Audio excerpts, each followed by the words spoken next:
Ayya akkam jirtu dhaggeeffattoota qophii raadiyoo Ragabaa. Gidduu kana walittaanee dhimmi Oromoo sadarkaa addunyaatti wantoota gurguddaadhaan qabamee jira. Wantoonni gurguddaa dhimma Oromoo farditti qabanii jiran waan lama. Tokko kan kaayyoo bilisummaa Oromoo gara fuulduraatti tarkaanfachiisuu yoo ta'u, kan biraa kan kaayyoo Oromoo duubatti deebisuu fi gara Itoophiyaatti galchuudhaaf tattaafatamuudha. Oromoon hojiin inni guddaan isa eeggatu yoo bilisummaa isaa barbaada ta'e waan bilisummaa isaa gara fuulduraatti tarkaanfachiisuu irratti cichee hojjechuu akka ta'e ifatti mul'achaa jira. Kanaaf hojiin bara kana keessa Oromoo eeggatu hedduudha. Isaan kana maal akka ta'an gidduu kana walittaansinee qophii dhiyeessinuun isin hubachiifna. Keessummoota adda addaa safeerree akka haasofsiifnee isiniif dhiyeessinu waadaa isinii seemna. Garuu asuma isin hubachiisuuf kanneen mooraa Oromoo keessa taa'anii ilaalchaa fi hubannoo adda addaa qabaatanii jiran akka isaan ilaalcha xaliilawaa qabaatan irratti hojjechuun barbaachisaadha. Keessaayyuu dhimmi Oromoo dhimma addaa ta'uu, bilisummaan immoo gaaffii wal laman gaafachiifne ta'uun, walabummaan Oromoos kan dhiigditti dhangala'aa fi jiru ta'uun ifatti beekamuu qaba. Kanneen mooraa biraa barbaadan, kanneen Itoophiyaa dimokiraatessuu barbaadan gara fuulduraatti waan isaan deemsisuun achi ba'anii ifatti hojjetachuu danda'u. Mooraan Oromoo kan dhiigditti dhangala'aa ture, kan barootaaf qabsoon itti adeemaa jiru, kan abbootiin keenya eegalanii dhaloonni nu dura jiru dhaalee nutti immoo dabarsaa jiru bilisummaadha. Bilisummaa irratti waan tokkollee gaaffiis mariis hin barbaannu. Bilisummaan Oromoo bifa kamiinuu duubatti deebi'uu hin qabu. Warri Itoophiyaa barbaadan karaa fe'anii Itoophiyaa isaanii leellifachuu adeemsifachuu danda'u. Yoo kaayyoo bilisummaa dura dhaabbatan garuu akkuma diina keenyaatti isaan aleeluun gaaffii eenyuufuu dhiyaatu miti, gaaffii mariifis dhiyaatu miti. Oromoon bara 1970moota keessa qabsoo akka eegaleen bara 1980moota keessa 90moota keessa dhiiga guddaa kan itti dhangalaase bilisummaa isaa galmaan ga'uudhaaf. Bilisummaa isaa galmaan ga'uudhaaf dhiiga dhangalaase kana ammas dhangalaasaa jira. Kanaaf asirratti mariin kamiyyuu, haasaan kamiyyuu hin barbaachisu. Warri ilaalcha Itoophiyummaa qaban gara sanatti deemuudhaaf mirga qabu. Waan kana kan isaan dhoorkun jiru. Garuu nu fuuldura dhaabbatu taanaan bara 2012 keessa ijjannoon sabboontonni Oromoo fudhatan bara kana keessas shakki tokko malee itti fufa. Qophii keenya akka hordoftan sinafeera. Qophiin daandii Ragabaa ilaalcha bilisummaa Oromoo irratti qabu shakki tokko illee hin qabu.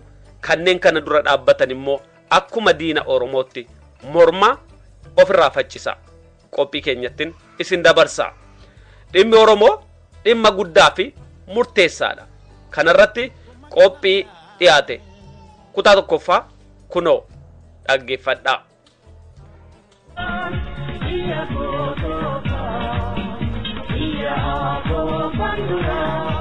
Kaayyoo Oromoo dhimma guddaa fi murteessaa daandii Ragabaatiin.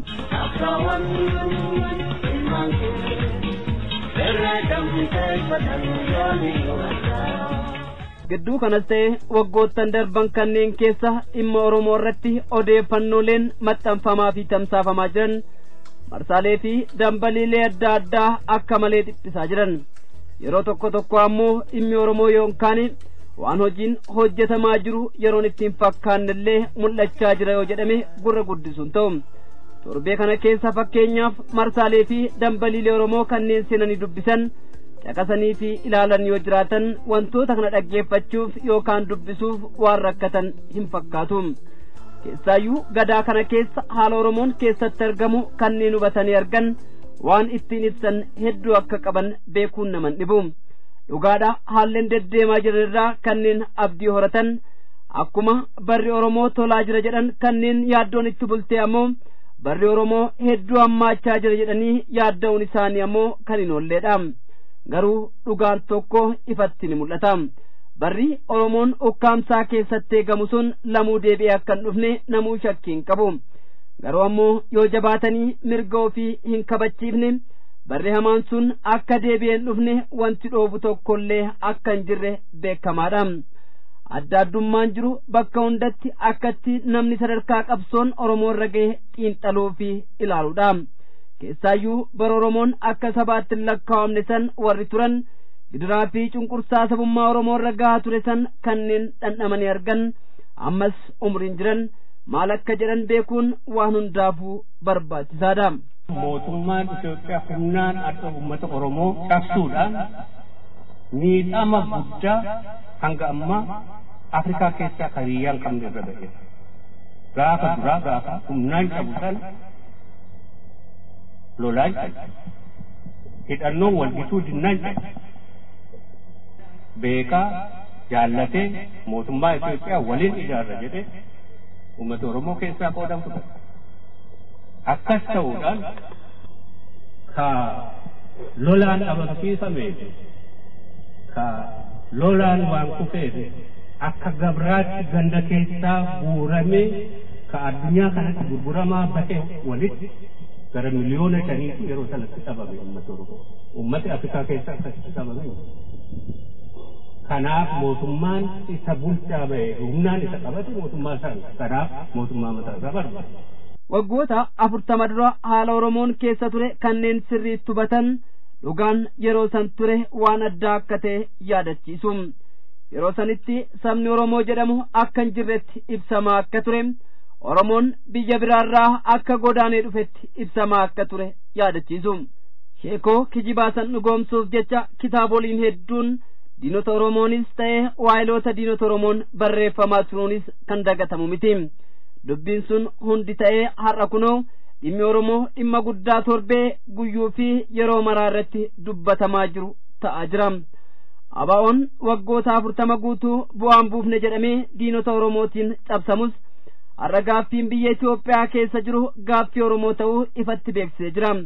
Gaaffii kana immoo ifatti ka beeksises ka fudhachiises adda bilisummaa Oromooti. Dhugaa kana eenyuyyuu haaluu hin danda'u. Yeroo san warri turtan kan waan bara san keessa dabarsitan yaadachuu fedhii qabdan yookaan ammoo seenaa bara sanaa kanneen yaadattan yoo jiraattan gaaffiin sabaa biyya Itoophiyaa keessa hin jiru jedhamee hangam akka dibbeen reebamaa ture ifaadha. Har'a sunafee gaaffiin Itoophiyaa keessa jiru gaaffii Oromoo ta'uun ifatti beekamaa jira. Kun mataansaa injifannoo olaanaa addi bilisummaa Oromoo galmeesse kana lagaa mataa cabsee qaanesse Oromoota ammoo mataa ol qabachiisee boonsaa jirudha. Sabni jiraachuun isaayyuu haalamee ture har'a bakka inni hin jirretti biyyi Itoophiyaa gatiin qabdu jedhamuun mataan isaa dhugaa hadhaawaa humnaan alagaan liqimsaa jirtudha. Gaafa Oromoon bilisoome Itoophiyaan maal taati ka jedhu akkuma gaaffiitti dhiifne gaaffiin Oromoo gaaffii haqa, gaaffii bilisummaa fi gaaffii mirgaa ta'uu eenyuyyuu yeroo haaluu fi maqsuu hin dandeenye irra ga'ee jira ka jedhu gadi jabeessuun barbaachisaadha. Dhugaa kana namuu bakka isaarraa kaasuu kan hin dandeenye dhugaa dhiibee ifatti bahaa jiru ta'uunis hubatamuudha qaba. Akkuma torbee kanaas waggaa keessa dabarre sanas ta'ee amma itti jirru keessatti haalleen mul'ataa jiran kan ifatti mul'isan Itoophiyaa dhiisiitii Afrikaa bahaa keessattuu dhimmi Oromoo dhimma guddaa fi murteessaa ta'aa jira.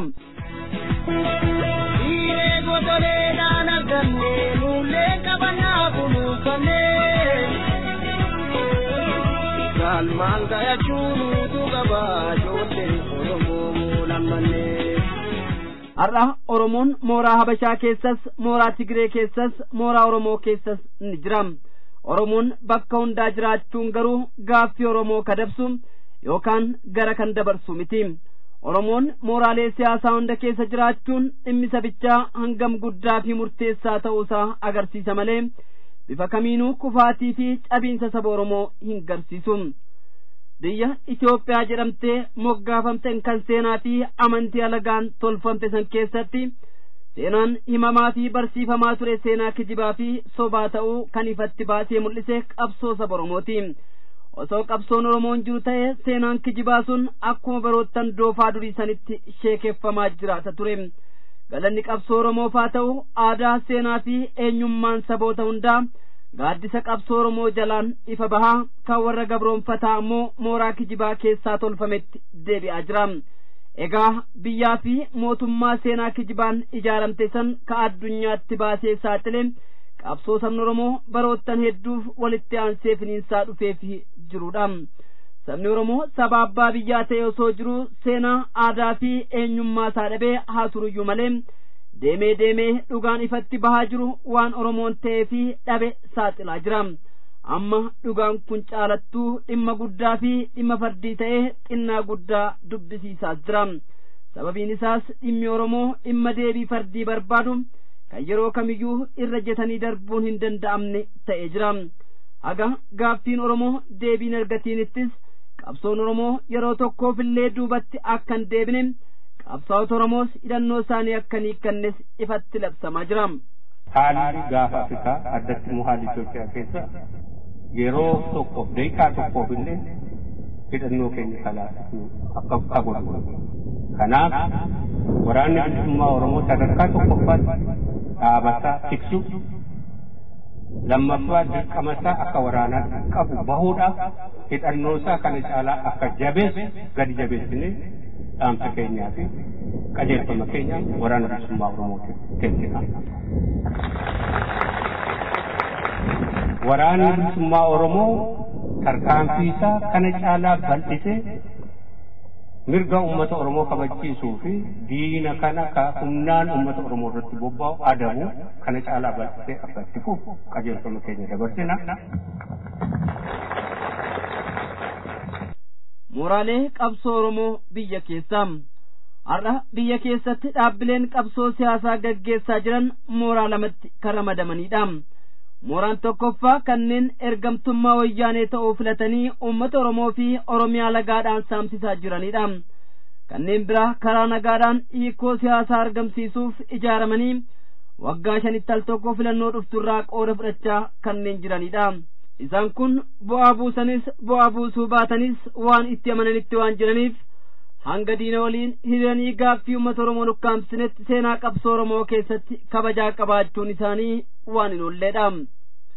Qabsoo darabaa kan biraa kanneen biyya alaa keessa maadheeffatanii jiran kanneen qabsoo darabaa gaggeessaa jiran kan ilaaluudha.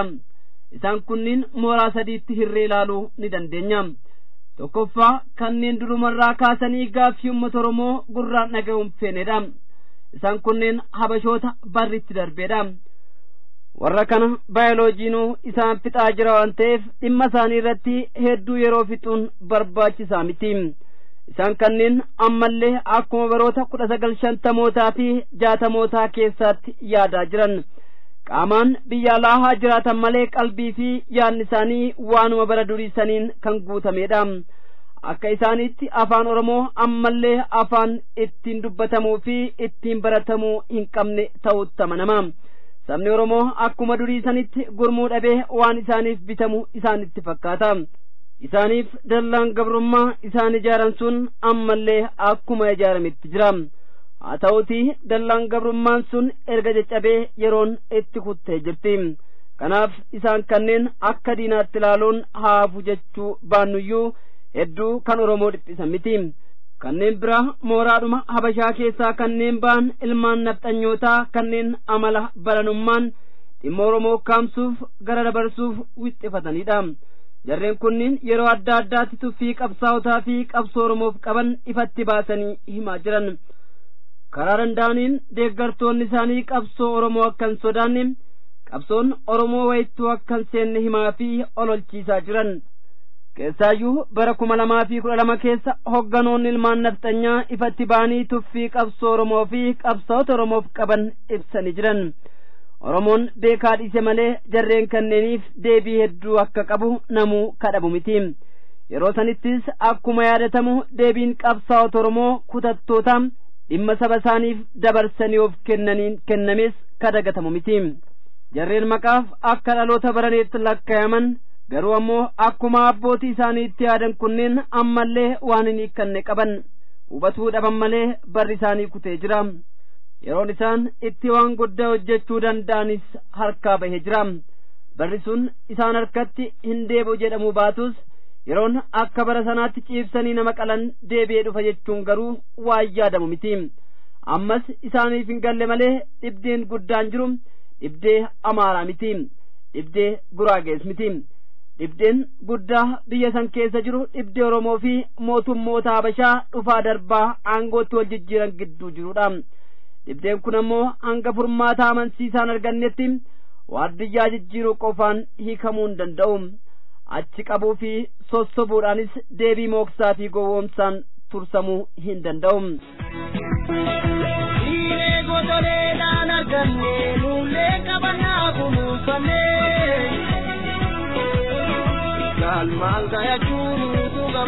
Kabajamoo dhaggeeffattoota keenya barruun kun kanaan hin xumuramne. Lammaffaasaa sagantaa keenya dhufu keessatti qabannee dhiyaannaa nu hordofuun dagatina.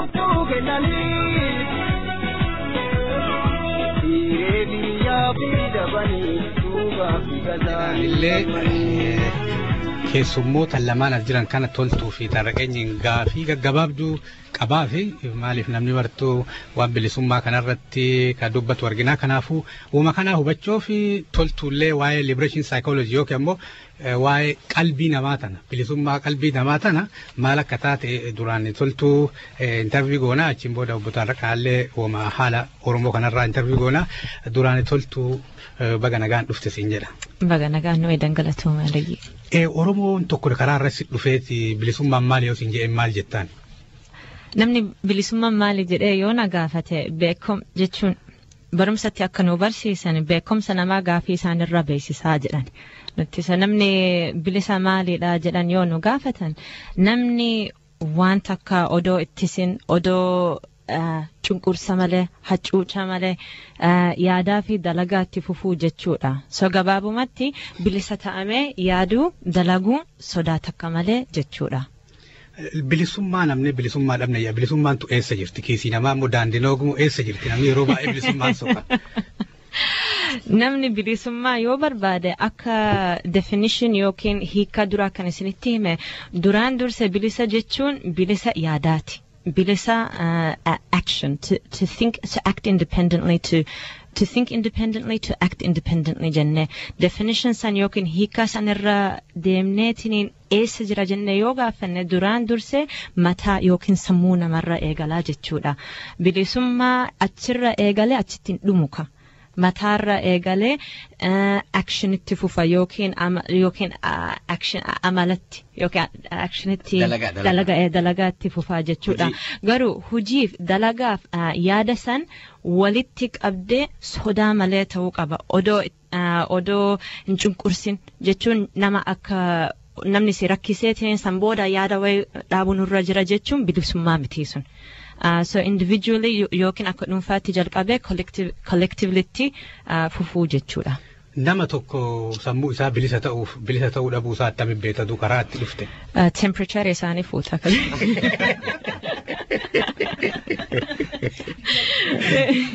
Blood pressure, heart rate, namni heart rate isaa yoo bu'ee ni qabaa jettaan. Kunis gaafii gaariidha. Namni bilisummaa yoo sammuu isaa bilisa yoo hin taane dura achirra jalqabuun irra jira akka nu barsiisani begin with failures to understand success jedhan. So wanni kan taane takkarra jalqabde akka gaariitti yoo baratte akka san keessan seennee fi barachuudha. So namni sammuu isaa bilisa yoo hin taane mataan isaa waan namni jedhee waliin deema yaada ofillee hin qabu plaanallee hin qabu ofillee hin tiksu dhageen waan namni jedhee sunis yaada gaarii kunillee yaada bareeda kunillee gaarii bareedduu gaarii hamtu akkanuma ima jijjiirani afaan Ingiliffaan go with the flow jedhan. Go with the flow eenyummaa keessanii fi eenyummaa namaa fi gaarii miti namni eenyummaa isaaniif uf beekuu qaban. So namni sammuu isaa bilisa yoo ka qabu ta'e namni ka yaada lafa kaa'u namni ka uf abdachuu namni ka plaane qabu namni ka mataallee odoo hin ta'in nama isaanii tiksuu eeguu danda'u jechuudha. Garbichaa fi garbummaa garaagarummaa isaanii maali?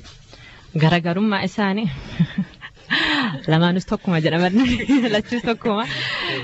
Gabrummaa no it's a good point actually.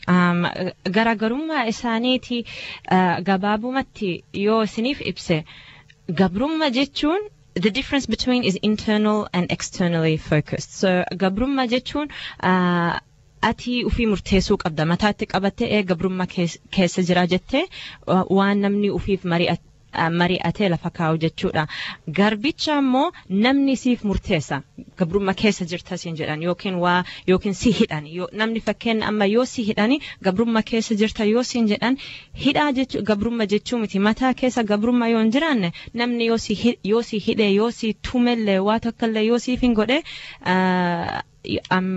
gabrummaa mataa keessa yoo hin gabroomne gabrummaa keessa hin jirtu jechuudha. So it's one is internally and the other one's externally driven. So garbummaan waan namni sirra godhu garbicha ta'u ammoo situ murteeffata jechuu keessatti.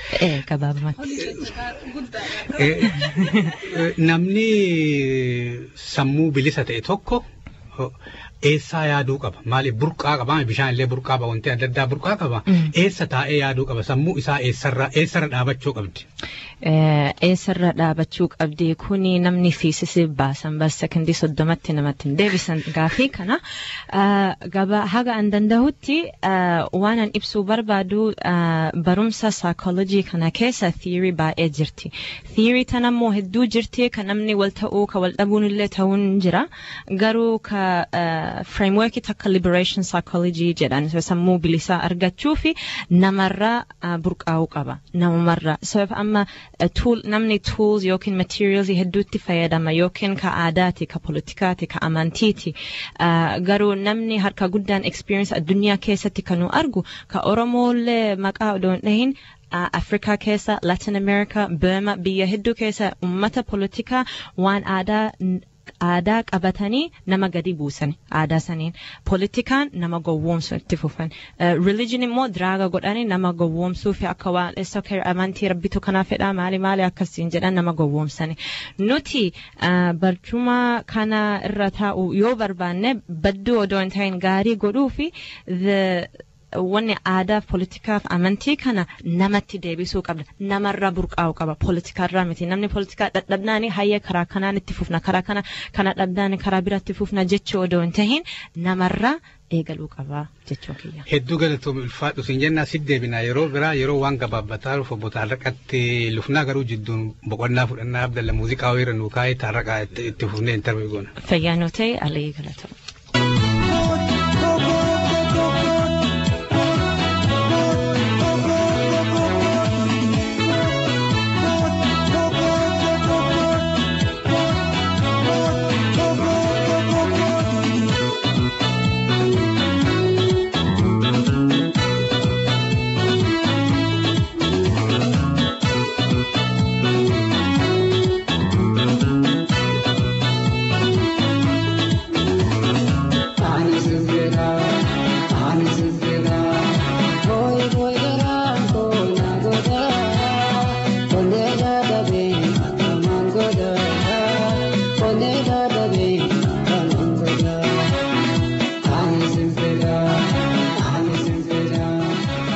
kan naggeeffachaa jirtan qophii daandii ragabaa kan isiniif karaa intarneetii isiniif darbuudha gaaffii deebii kana obbo Aliitu godhe rakkumaan jetti istuudiyoon gartee mana hoolii ta'uu irra ture malee istuudiyoo ta'uun irra hin turre namni asuma jiraa hin hafne magaalatti kanumaafuu amma Aliittiin isin deebisaa Alii galattoodha. Fayyaa ta'e obbo Taarraqaa galatoomii reediyoo argamuu fi gaaffii gaggabaabduu isii qabaa ka duraa biyya keessaa fi biyya alaatitti Oromoon maal jirti yookaan Oromoo maaltu harkaa qaba Oromoonis maal harkaa qabdi? Obbo Alii duraan affeerraa kanaaf baay'ee galatoomi jecha gaaffii kana deebisuuf illee yeroo hedduu nurraa fe'isa haa ta'uuti gaggabaabsee amma tokko irraa waa ta'uun barbaada. Akka amma laallutti haalli biyya keessaa haala uummata Oromoo biyya keessaatti kan deemsifamaa jiru gidiraa fi dararaa hiriyaa hin qabne keessaa'u imaammanni mootummaa Itoophiyaa humnaan uummata buqqisu loogii sanyii irra gaggeessu mirga isaa ugguru akkasumas naannoo isaa balleessuu irra kan xiyyeeffate ta'a. Kana lakkoofsaan himuun illee ni danda'ama. 100,000 kan lakkaa'amu lafa isaarraa buqqisee gadadoodhaan hiyyummaadhaan jiraachaa jira. Uummata ollaa fi saboota ollaa cinaa dhaabbachuudhaan milishaa irratti ijaaree uummata illee biyyaa biyyatti iraarsaa akka jiru kuma hedduudhaan kumoota dhibba hedduudhaan kan lakkaa'aman yeroo yerootti akka buqqa'aa jiran ilaalla. 30,000 ol kan ta'an mana hidhaatti ammas darbamanii haala gidira ammana hin jedhamne gara jabinaan tumamaa jiranii. Abbaa qabeenya isaa kan sarbame hojiirraa kan ari'atame mana barnootaarraa kan ari'atame bishaan kan itti summa'ee keemikaala gaditti namuun kaansariin kan jireenya isaa dhabaa jiru akkasumas bineensaan kan nyaatamaa jiru har'a lakkoofsisaa hedduudha kuma hedduudhaan lakkaa'ama. Beelaaf saaxilamuun har'as hiree Oromiyaa ta'ee jira. Oromiyaa keessatti har'a miliyoona 1.3 rakkina beelaa keessatti darbatamee jira jechuudha. Kana erga kanaan ilaalle baqataallee yoo ta'e Oromoon biyya ollaatti baqatu baqataan kuni humnaan deebisee gara biyyaatti darbatama. Mootummaa wayyaaneetiin gaafatame mootummoon ollaa gara jabeenyaan biyya keessatti deebisu. Biyya keessatti erga deebi'anii booddee namoonni kunillee gara buuteen isaanii hin beekamu. Haala akkasiiti kan nu qunnamee jiru. Biyya hollaarraallee darbanii galaana ce'anii galaana keessattillee Oromoon lakkoofsa hin qabne du'aa jira. Kana kan Oromoo harkaa qabu jechaadha. Kuni rakkina Oromoo amma of harkaa qabu. Haa ta'uuti ammeenya qofaarraa dubbachuu waa faayidaas hin qabu. Barri 2012 waa hedduu of keessaa qaba. Karaa gama siyaasaatiin yaada ilaalcha gurguddaa lamatu gadi bahe. Ilaalchi gurguddaan lamaan gadi bahan kuni Itoophiyaa Dimookiraatessuu gama jedhu warra hiriiranii fi ammas immoo Oromiyaa walaba iggitiitti gochuu gama jedhu warra hiriirantu jiru. Warreen kana yoo ilaalle amma biyya alaatti warri jiranii Kamal Galchuutiin kan hoogganamu G7 faana yookiin Gimboot 7 faana kan hojjetuuf bara kana sagantaa siyaasaa ABO barum 2012 keessa kan jijjiir ammas immoo ilaalcha Itoophiyaa Dimookiraatessuu kan qabu waltajjii marii Oromoo ka jedhu kanas bahe ammas biyya keessatti gama biraatiin kan ta'anii jiran Oromoo People's Congress fi OFDM Dr. Mararaa fi obbo Bulchaadhaan kan gaggeeffamantu jiru isaanii uummanni dhiibbaa irratti gochuudhaan gara dhaaba tokkotti marji godhanii jiru biyya keessatti jecha. Ammas biyya alaatti ABO'n jiranii ABO'n sadan murni ABO sadii Shanee Gumii qaama ce'umsaa fi tumsa qabsaawotaa isaan sadanii gar tokkotti luucaanii haalatti argamantu jira. Kuni waan amlechiisaa tokko. Akkasumas immoo abbaan irree mootummaa Itoophiyaa barri itti du'e kuni akkasuma uummata isa jala deemu keessattillee waldiddaa aangoo amma tokko keessa naqee jira fakkaata. Kabira hawaasni musliimaa diddaasaa ammaattuu itti fufee jiraachuun mootummaa kana gubbaarratti waanum jajjabaatu mul'ata akka jiru nu agarsiisa jechuudha. Gabaabatti kana jedha. Mee gaaf duraa yeroo takka jedhee uummanni Oromoo qabsooyyuu jalqabu maaf jalqabee achaa qabsoo godhe ammoo maal argatee maaltu isa feeraan Oromoo? Oromoon gaafa qabsoo jalqabu jaalatee miti kan jalqabe qeesaa gubbaarratti ajjeefameeti. Qeesaa gubbaarratti bara dhuma jaarraa 19 keessa lola waggaa 30 olitti fufeen Oromoon miliyoona 10 irraa miliyoona 5tti duguugamee jechaadha. Akkaataan itti duguugasaa yoo ilaalle Oromooni gariinsaa hin gurgurame.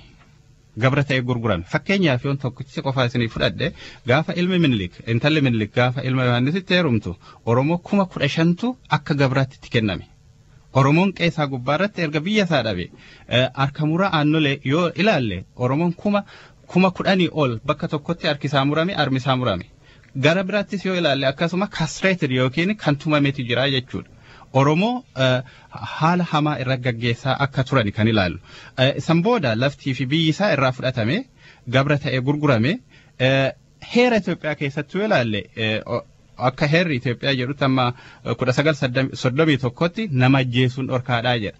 Haa ta'uuti maqaa isaa ittiin nu waaman sana waamuu hin danda'u eenyullee ta'u maqaa sana isin waamuu hin barbaadu Oromoollee ta'u jechaadha. Heerri akkasima. Kabiraa laftii fi namni qabeenya mootii impaayirachaati. Namnis qabeenya mootii impaayirachaati. Kuni heera Itoophiyaa keessa kan jiru jechaadha. Kuni akkuma jirutti itti fufee Oromoon qabsoosaa daran tole jedhee gaaf sanas biyya isaan kennine daran ittuma fufaa deemee jechaadha. Qabsoon kun itti fufee kan amma tokko itituu danda'e bara 1960mootaaf 70moota keessa lola baaleetiif booda Maccaaf Tuulamaa ijaaramuurraan akkasumas isa booddee adda bilisummaa Oromoo 1976 erga eegalee booddee qabsoon hidhannoo gaaratti kan ba'e gara 1977 ta'a jechaadha.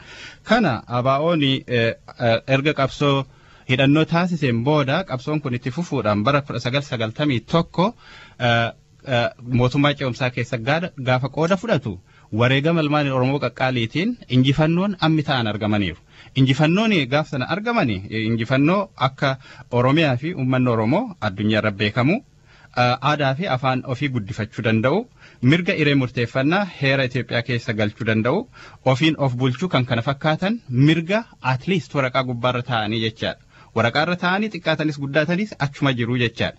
Garuu waa hedduun nu hafe sanaaf. Sanaaf wanti nu hafe abbaa biyyaa miti har'ayyuu gabruma. Lafa kee kan Minilik sirraa fudhate har'a bifa aaraatiin akkasuma bifa koloneeffataatiin sirraa fudhataa jiru. Namni keenya gabra ta'eetuma akkuma guyyaa gaaf sanaatti dhaqee gurshaa bakka waan ittiin bitatu haala hin arganne gubbaarratti dararamaa jira jechaadha. Amma qabsoo jabduun uummata Oromoo fuuldura jirtu mirga abbaa biyyummaa guuttatee hin jiru biyya isaa gubbaarra baqataadha, koolugalaadha, hidhamaadha, dararamaadha, ajjeefamaadha